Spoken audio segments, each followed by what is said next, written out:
Agora eu vou chegar no cerne sobre maximização em fronteira. Isso é uma técnica muito útil, que é essa técnica dos multiplicadores de Lagrange. Aqui eu estou pensando que eu tenho uma função que tem de um determinado domínio, né, a valores em R, e esse domínio aqui é um domínio contido em R2. Né? Então, é uma função de duas variáveis a valores reais. E, de repente, eu quero encontrar o máximo dessa função sujeita a uma restrição do tipo g de xy é igual a uma constante. Jonas, está muito abstrato. Então, vamos dar um exemplo bem claro aqui. Imagina que eu tenho a função x elevado a y quadrado e eu quero maximizar essa função sabendo que x quadrado mais y quadrado igual a 1. Tá? Então, você tem essa função f, essa aqui é a sua f, e aquela ali é a sua restrição. O que a gente vai fazer? Bom, o que a gente vai fazer é o seguinte, a gente vai utilizar uma técnica para encontrar esse ponto de máximo na restrição.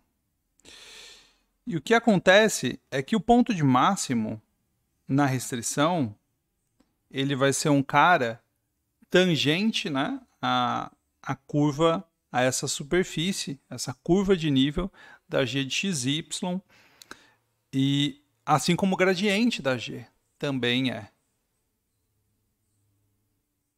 Bom, o que isso vai implicar para a gente? Né? Vai implicar que a gente tem, vamos supor aqui, você tem o x quadrado mais y quadrado, né, igual a 1 no domínio, aqui você tem o x, aqui você tem o y, e você tem o gráfico da f aqui em cima. Eu não sei quem é o gráfico dessa função, estou inventando qualquer coisa aqui.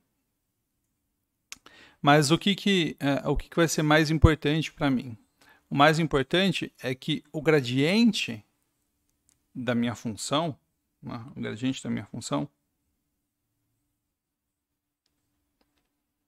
ele vai ser paralelo ao gradiente da função que gera a restrição. Nesse caso aqui é a g de xy, que é 1, né? Por quê?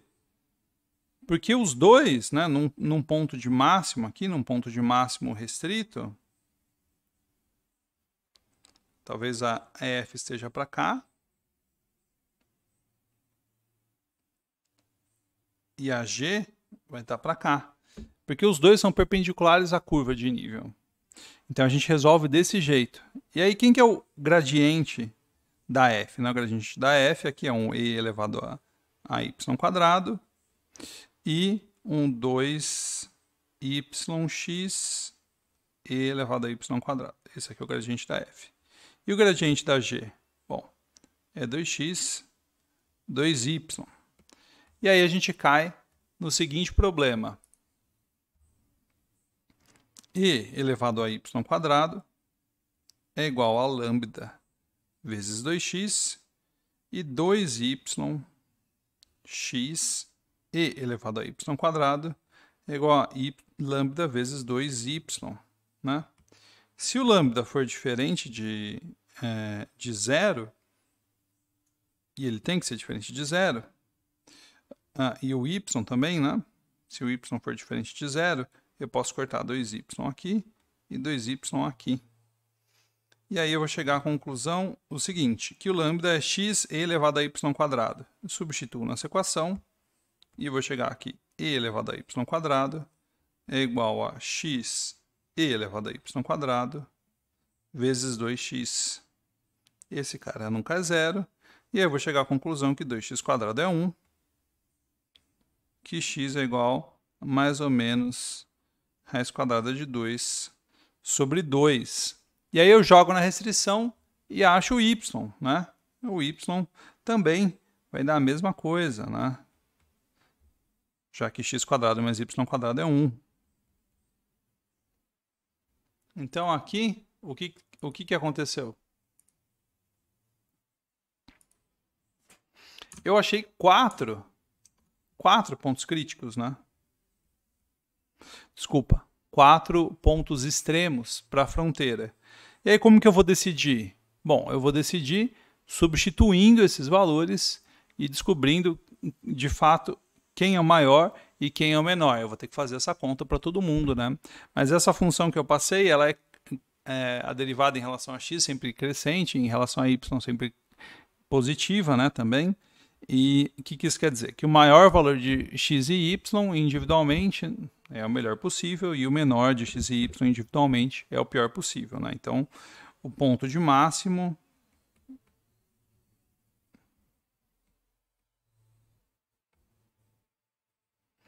vai acontecer no x, é um fator linear, né? Então vai ser a raiz de 2 sobre 2.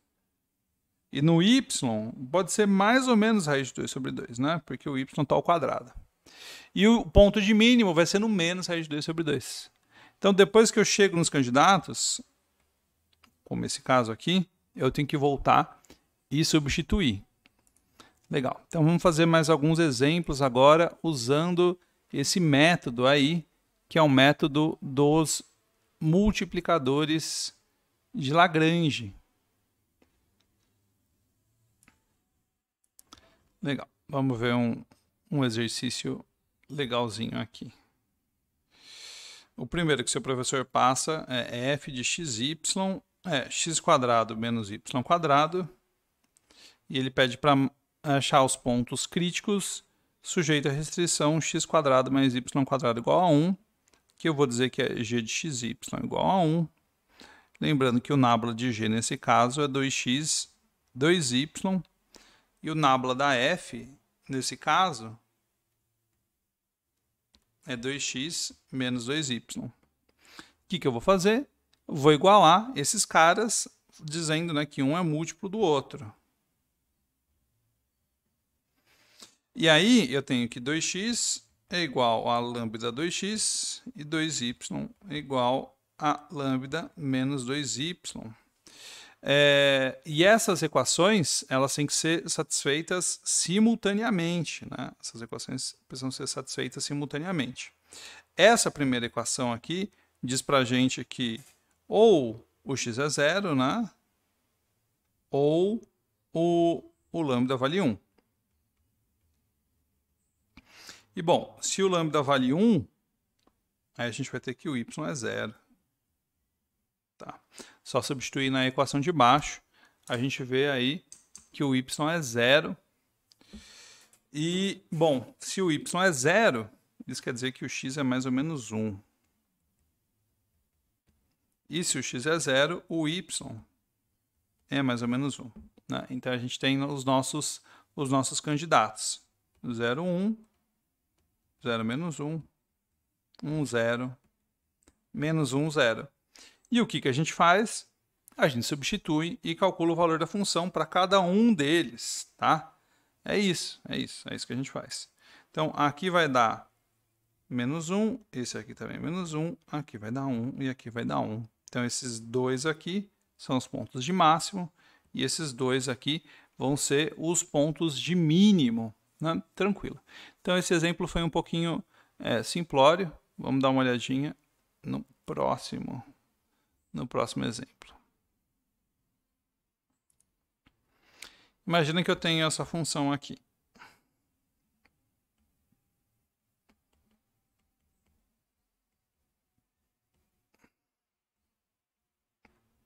E eu quero maximizar essa função no conjunto x² mais 2y² mais 3z² igual a 6.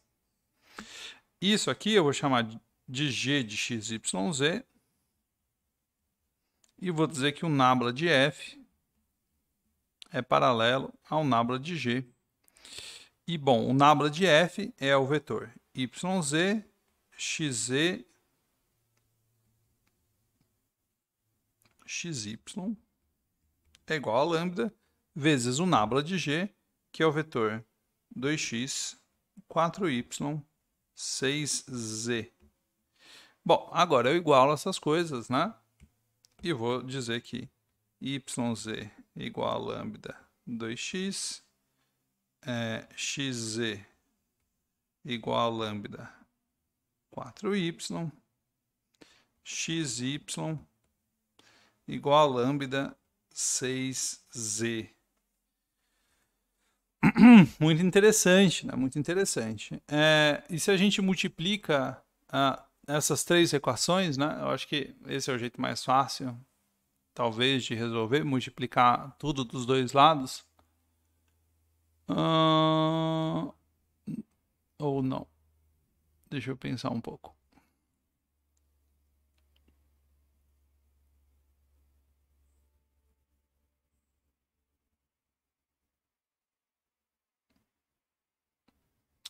Ou dividir, né?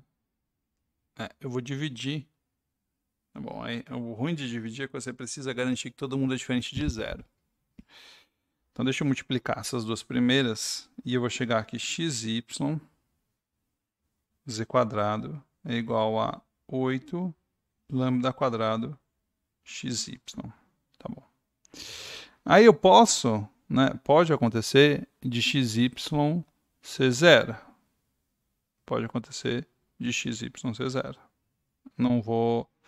Não posso negar essa possibilidade, né?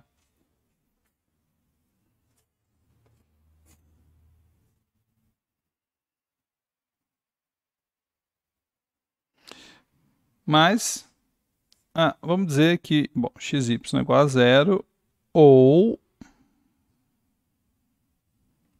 z quadrado é igual a 8 lambda quadrado, né?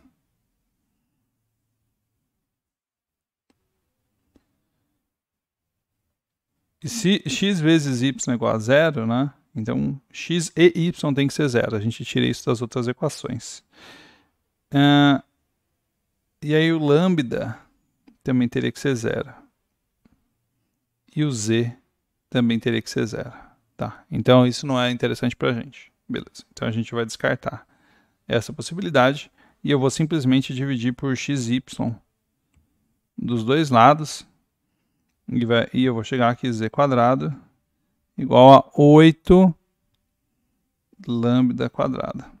E aí, se eu for multiplicando os pares de equação, né, eu vou chegar em outras coisas. Eu vou chegar, por exemplo, se eu multiplicar a primeira e a última, eu vou chegar aqui xy quadrado é igual a 12 xz lambda, que vai me dar que y quadrado é 12 lambda quadrado.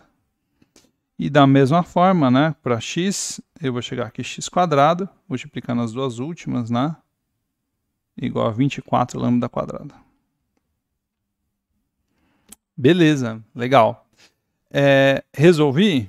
Resolvi não, mas eu posso agora pegar todo mundo e substituir lá na minha restrição, na minha g, né? E é isso que eu vou fazer. Esse não é um método que o seu professor faz, mas tudo bem.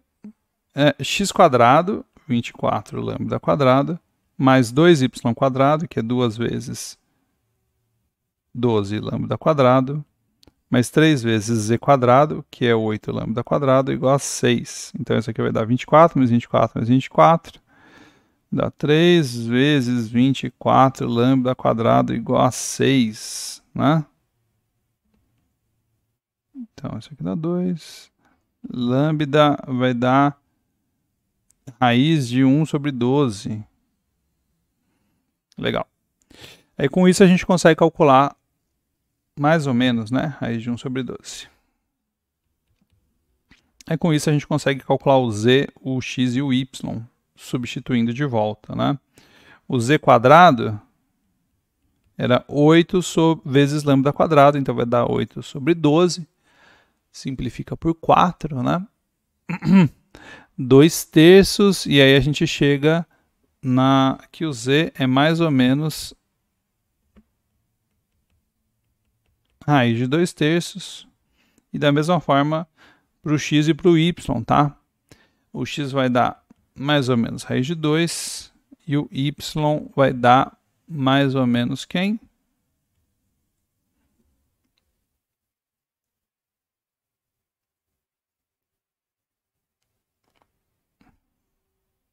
Mais ou menos 1. Aí o que a gente faz? A gente vai ter 6 pontos, né? E a gente vai ter que substituir para cada um deles e calcular.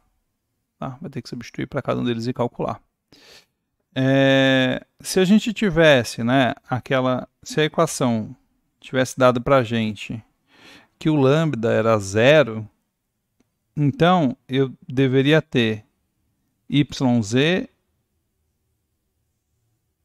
eu poderia ter o y e o z igual a 0, ou o x e o y igual a 0, ou o x e o z igual a 0. Né? Isso também seria uma possibilidade.